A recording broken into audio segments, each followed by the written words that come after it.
Okay, this video is sleep deprivation and obesity. Sleep deprivation is associated with obesity. It tends to make you fat. It mimics acute stress response. You get increased cortisol. Cortisol is a hormone that fattens you up. It's the awake hormone, fight or flight, stress hormone. And the catecholamines will increase insomnia, like when you're stressed out and worried about something. So it's also stupid to drink, caffeine, because that just adds to the same hormone elevation as stress and sleep deprivation, increased cortisol and catecholamines. You'll also get unfavorable changes in ghrelin and leptin, other hunger-related hormones. Of course, other bad things happen when you're sleep deprived. You're more tired. You're not as physically strong. I know when I lift weights, if I didn't sleep well the night before, I'm just not as strong.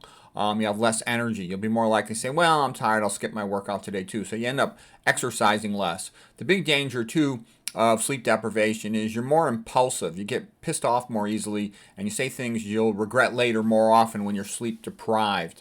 So here's just a couple papers on the problems of sleep. There's a whole bunch of them. If you go to PubMed, you'll find a whole bunch of the papers. But it's just a reminder, because a lot of people are fat and they're real frustrated that they're trying to get better. They're starting to improve their diet, and they can't understand they're not losing weight as fast as they would like. And the point I'm saying here is a lot of times it's because of their sleep. It's very easy to be sleep deprived in the modern world. We're working long hours, got long commutes, often have to stay late at work, and it just keeps adding up that you have a hard time catching up on your sleep. It's good to get a little bit of extra time sleep if you can on your weekends. So you have to make it a priority. And the most important thing to get your sleep is to go to bed earlier, okay? You can have low watt bulbs in your bedroom and bathroom, any area. You have to go at night so you don't, because when you have bright lights around, especially when they come from above your head, they decrease your melatonin. The lights have less of an effect on you if they're coming from below you, from the ground, for example. And I think it's because our ancestors, for whatever many thousands of years, would often have a fire at night. And that just doesn't affect you as much as a light coming from above your head, which mimics sunlight. The blue light of midday sky, that very much diminishes melatonin, the sleep hormone. It takes a couple hours for melatonin to ramp up at night, so you want to start taking it easy a couple hours before you're going to go to bed.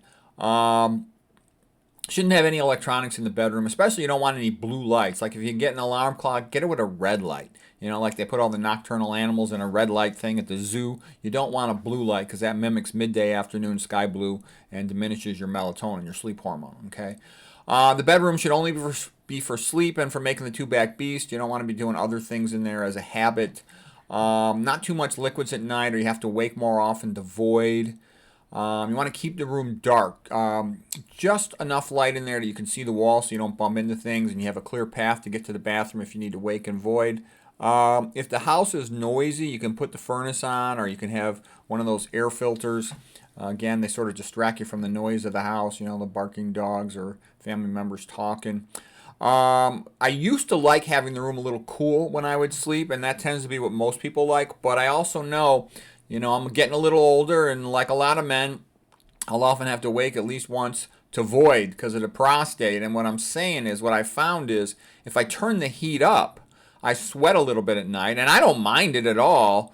And I'm kind of liking having the room hot at night because I wake less to void, even though that will piss off other family members. So if they're on vacation or if I make a deal with them, I can keep the house a little hotter at night, and I like that now. You can have a Faraday cage around your bed if you like. I think there's benefits to doing that. I have one, for example. I talked about that in a previous lecture.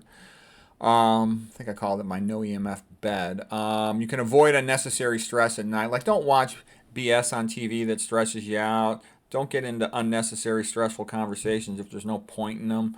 So anyways, that's just a key point. Be aware of sleep deprivation, because sometimes that's the cause of obesity when it's not otherwise clear what the problem is. I also think a common cause of obesity when it's not otherwise recognized is all the estrogenics in food and the flavorants in food, like the salt and the MSG, making it taste so good that people become addicted to junk food. So anyways, hope that was helpful.